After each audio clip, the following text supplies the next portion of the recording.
y'all, welcome to Faith with Annie. In this video, I'm gonna do something a little bit different.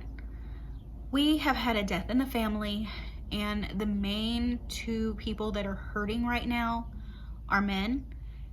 I wasn't sure what to do or what to give, and I thought when I journal and I write things down, it really helps me process things. And I thought that I would make a journal for them so that they can write down any thoughts, ideas, things they wanted to share with her that they can't anymore. You know, anything that they're feeling, they can write down, and it's just between them and the person they lost. I thought I'd record it and put it on here just in case anybody is dealing with anything similar and you don't know what to give or what to do. Maybe this is an idea. Anyway, here you go. Here is the process of making these journals, and I will see you at the end. Some of the things I'm using in this project are the Cricut faux leather sheets. I'm going to use 2 sheets because I'm making 2 books. Then needles, yarn, buttons. I got some cross beads, and I don't know if I'm going to use those or not, but I just got them out just in case. And I'm going to be using printer paper for the paper for inside the books. I went with the black and the darker brown faux leather, and I'm counting out 10 sheets of printer paper and then folding them in half because I'm going with sections so that it's easier to put the needle through. And I poke the holes first, and I decided not to go with this twine because it was too hard to pull through, so I just went with a regular yarn. And then I feed it through the pre-poked holes. And I have a section of paper, when folded in half, is 20 sheets.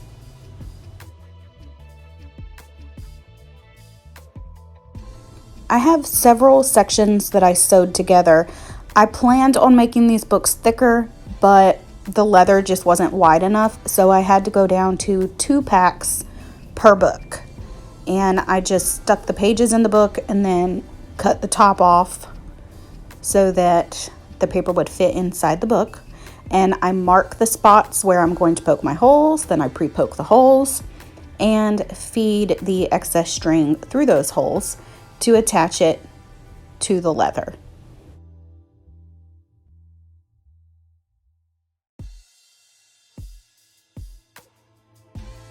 I have never made these before. I knew in my head what I wanted, and I was just trying to make that happen. I did learn a lot as I was doing this, so while I was doing this first book, I kind of adjusted on the second book because it was a learning experience, and it didn't turn out perfectly, but it's handmade and it was made with love, and hopefully the recipients will appreciate them.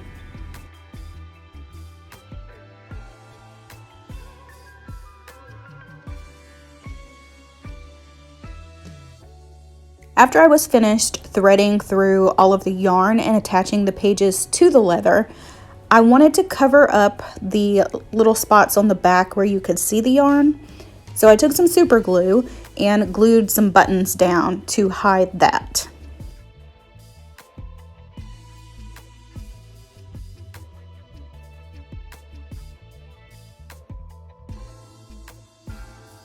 I wanted the closure on this book to be a little old-fashioned, so I sewed a button onto the cover of the book, and that is going to be the little latch, I guess you would call it.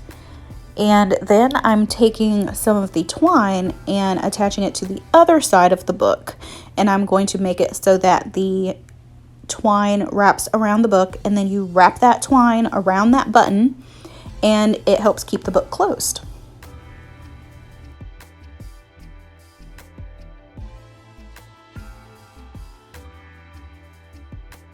And here I'm just doing that. I'm just threading it through, and I'm going to tie it off in a knot. And that is going to be how we close this book.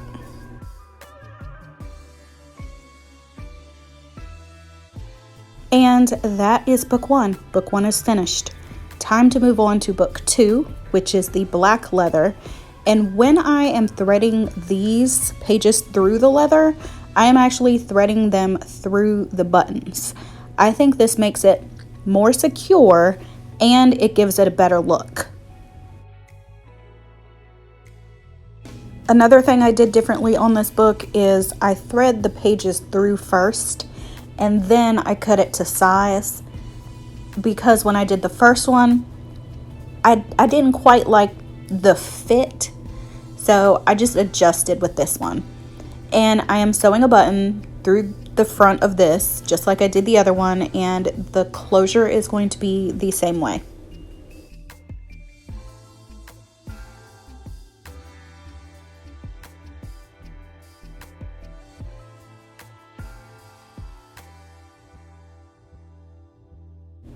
I think they turned out good. I learned a lot through this process, so if I ever make these again, I'll know some little things to adjust. At the end, I took some super glue and just went over the knots to make sure that they were more secure and wouldn't come loose. I also decided I wanted to add a bookmark, so I just added one of the cross beads to the end of a piece of yarn, and I threaded that through the spine of the book and had it hang just a little bit below. And so now there's a bookmark so that they can mark their pages.